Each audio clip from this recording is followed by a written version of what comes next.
Mercy Chinwo. Now, I see the video I'm about to make. A lot of Nigerians will not like it because it has to do with one of their favorite gospel artists. You understand? So, Nigerians go best for this video. But the ones that are very critical in thinking, they will see what I am seeing. And if you go back to watch the video, you'll see everything I'm about to show you now. Now, throughout last week, I think it was last week, Mercy Chinwo, the gospel artist, and a record label boss, they had an issue where she now made a video, you know. She was now saying how the guy threatened her, how the guy bullied her, how the guy did everything, right? When I watched the video, read the comment section, a lot of people were just sympathizing with her. But what I saw was totally different, right? I went through the whole video. All I saw was lies, deceit, emotional manipulation, emotional blackmail, pretense from her part. And I will point out the things that I noticed, right? Before I say anything, I will tell you for free that I am a church boy. I stayed in the church for close to 10 years. So when I tell you that I know gospel artists, I know them 100. I stayed in the church for close to 10 years. I feel stage any gospel artist now in old songs, in old gospel songs, like Christian songs, where they do for ministration on a steady. I will tell you, call gospel artist name and everything. I'll tell you, right? Now, one thing I will tell you people for free, just to open your eyes, is this.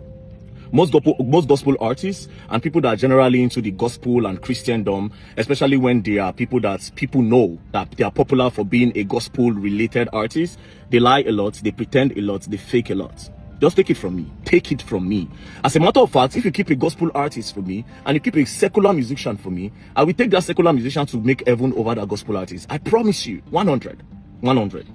Now, the issue was about Mercy Chinwo and a record label boss that made her do the video. But when I was watching the video, I noticed a lot of things. Now, let me point out the things that I noticed. First things first, I'll play the video. Then you can watch it for yourself. First things first. Okay, let me even play the video first. You were blessed. First, I want to say thanks to every one of you for your immense love and support. I never believed the day would come where I would sit here to share my story. For the sake of the body of Christ, I thought to bring some clarity to a lot of misleading news out there online about the Mercy Chinwo brand. A man said I sued him, came online, made videos to tarnish my image. He looked at me and said, I made you who you are and I will destroy you. I became scared of my life. It got to a point where I had to move from Lagos to Port Harcourt because this man made the environment toxic for me. I've endured bullying. I've endured threats. Whatever he's doing on social media now is nothing compared to what I went through. This is not to paint him bad. He took me to court, came online to tell the public that I took him to court. Here are the documents. You took myself and Minister Judike to court. And you're here playing the victim game. You bullied me, you threatened my life, you said you made me who I am and that you would destroy me. When you were the same person, how many lawyers have you changed now? Because you said you're going to deal with me, you have connections, you have money. What did I do? What have I done to you? I took you as a father. I was once your backup singer. I served you diligently. We signed a management contract in 2017. As we progressed, you tried to convince me to sign a 12-year contract, which I said no. Since then, you started acting funny, always toxic because I did not extend the contract. Immediately after my contract, I discovered you forged a new contract. Please tell the world what happened to the 2017 and the 2019 contract. You seized my royalties for 2 years. You're a bully. You're an oppressor. One of my major crimes was when I did a song with Pastor Nathaniel Bassi. Because this man hates Pastor Nathaniel Bassi, you went as far as sponsoring fake news about an innocent child, my son, and you said my son was not my son. And you paid bloggers because you hate Pastor Jerry EeZee. You won't want me to go for his events. The people you fight, I must fight them with you. And when I ask you questions, why don't you like them? You start harassing me. Because he had threatened me countlessly. You said you made me who I am and you have the power to destroy me. You are not God and you cannot destroy me. You have bloggers. I have God. The worst you can do is what you are doing. Like I said, what I went through working with you is nothing compared to what you are doing. You have bloggers. I have God. And I know that God will not let your plan come to pass. Now, first things first. You see this video she made? If you watch the video closely, you will notice that they do break and quench. They do cut and join in the video more than 20 times.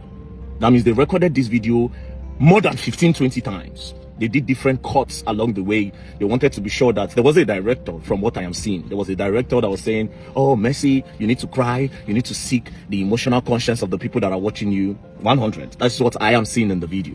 Because why else did you people cut the video in multiple places and you were joining? Now, it's not a bad thing to cut and join video to make it very, very precise. But here's the problem with it. If somebody is expressing their emotions, they don't cut it. Somebody cannot express an emotion, then you cut it, and the person will still be in that mood to express. You break the emotions and you break the mood.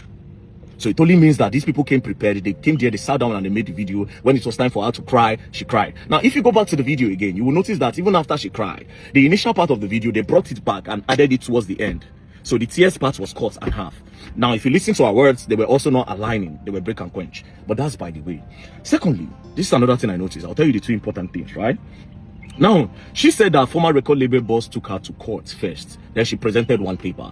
I will read from what I'm saying. It looks truly that between EeZee Conceptz and Chinwo. So it was EeZee Conceptz that actually took this to court. But when I looked at the number 4 of the prayer, it says that sometimes in early 2022, the respondents approached requested she wanted ownership of her music catalog.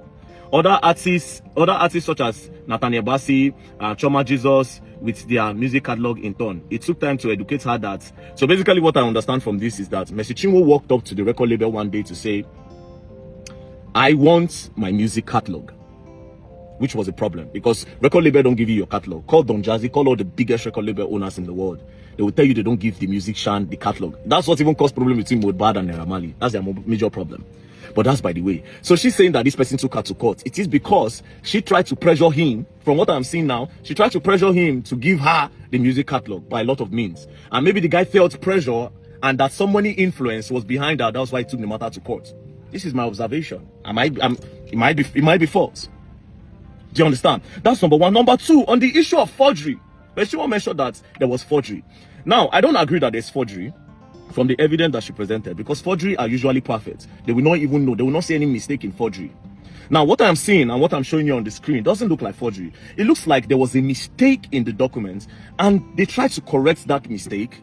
And after they corrected it, it looks like Chinwo and the record label boss were both present. That is the only explanation of the two signatures that are on this date. As you can see, date 5th day of September 2017. Now, if you look at this thing well, it looks like they wrote 2015, and when they realized, they decided to correct it to 2017. That's what I can see. It might not be true. Now, if there was one signature, it would make sense. But the fact that there are two signatures, it looks like what goes on in the bank. You know that when you go to the bank and you want to fill teller, you want to fill teller for bank, and you make mistake, they will tell you to sign on it.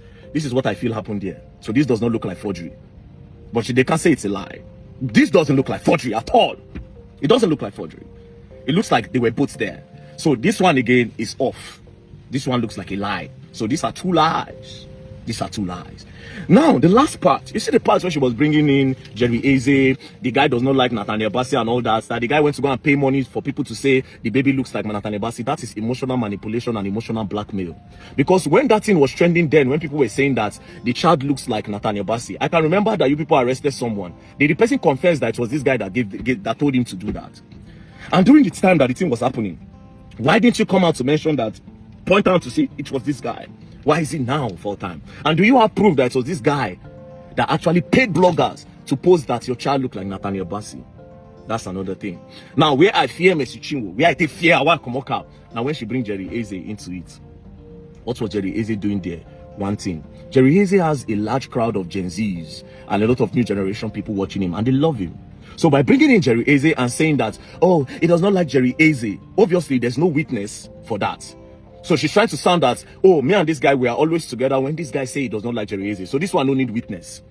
So she's confirming it that this guy does not like Jerry EeZee. So that other people that like Jerry EeZee would not like the guy. I mean, her people can come and say, Very Dark Man is not, what Very Dark Man is saying is nonsense. Then we can now go and give it to people that will analyze the whole full video. They'll bring tactical team, bring computer. May they see how many times that video was cut and joined. That was the red flag of everything. Secondly, this part of forgery. This doesn't look like forgery. It doesn't look like forgery. At all, it doesn't look like forgery. And again, the part of Jerry EeZee. Come on. And that part where you say, you have bloggers, I have God. Come on, sister. Come on. Come on, man. I ain't gonna buy this thing. This thing is emotional manipulation, baby. It's emotional manipulation. That's all I can see. Now, I didn't want to investigate this matter, but if I say I go put my mouth for this matter, I go go find what I need to find. But I know when somebody, I don't trust the EeZee, I don't know him from anywhere. All this analysis I'm doing is based off on the video that Chinwo posted, and that video was too perfect for me that made me see faults in it. I'm sorry, a lot of you will not be happy about this video, but it is what it is. Like I said, I go investigate that. I go investigate this matter. I want to know what really happened. Peace and love, don't play. Else you go and learn, I will learn the hard way. For the people who go verse, more than no verse, the analysis I do, peace and love.